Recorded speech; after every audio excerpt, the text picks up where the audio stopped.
সেহরির সময় বাড়িতে ফোন দিলাম। আম্মা ফোন ধরে বললেন, হ্যালো। আমি বললাম, আব্বাকে দেন। আম্মা খানিক অবাক হলেন। সাধারণত বাড়িতে ফোন দিলে আম্মার সাথেই বেশি কথা হয়। আব্বা ফোনে কথা বলতে তেমন স্বাচ্ছন্দ্য বোধ করেন না। আম্মা আব্বাকে ফোন দিলেন। আব্বা ফোন ধরতে আমি বললাম, আব্বা, আব্বা, ও আব্বা, আব্বা, আব্বা। আব্বা অবাক গলায় বললেন, কি হয়েছে আব্বা? আমি বললাম, আব্বা, ও আব্বা, আব্বা, আব্বা, আব্বা, ও আব্বা, আব্বা। আব্বা রীতিমতো চিন্তিত হয়ে পড়লেন।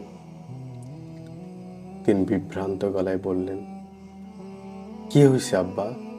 কিছু হয়েছে?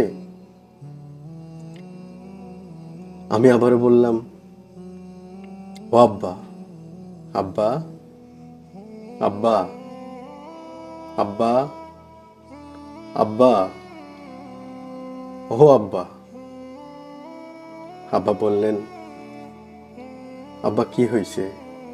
কি হয়েছে? আমি ফিক করে হেসে দিয়ে বললাম, কিছু হয় নাই, এমনি। অনেকদিন ধরে আপনারে ফোন দেই না, কতদিন আব্বা আব্বা বলে ডাকি না। মনে হচ্ছিল আব্বা আব্বা ডাকার জন্য বুকের ভেতরটা শুকিয়ে গেছে। পানি না খাইতে পারলে যেমন তৃষ্ণা লাগে, সেরকম।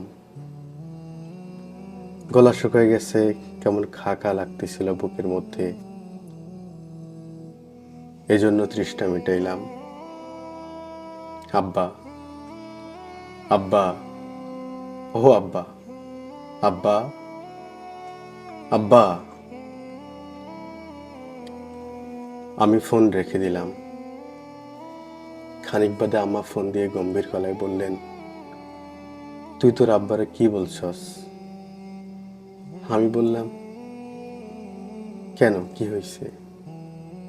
আম্মা বললেন, কি হয়েছে মানে? সেটা তুই জানোস। সে ফোন রাখনের পর থেকে কাঁদতেছে আর কাঁদতেছে। নামাজে দাঁড়াইয়া মোনাজাত ধইরাও হাউ মাউ করে কাঁদতেছে। কি কইছস তোর আব্বারে?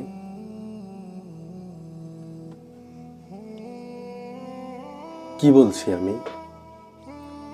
আমি হঠাৎ চুপ হয়ে যাই, একদম চুপ।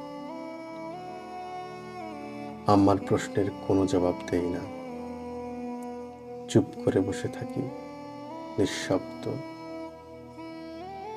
আম্মা আমাকে জিজ্ঞেস করতেই থাকেন, আমি জবাব দেই না। আমার চোখ ক্রমশই ঝাপসা হতে থাকে, গাল ভিজে যেতে থাকে। বাইরে সুবে সাদিকের আলো ফুটছে। সেই আবছা আলোর দিকে তাকিয়ে হঠাৎ মনে হতে থাকলো,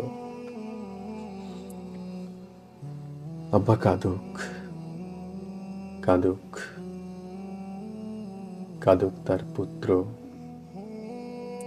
জগতে এই কান্নার খুব দরকার, খুব,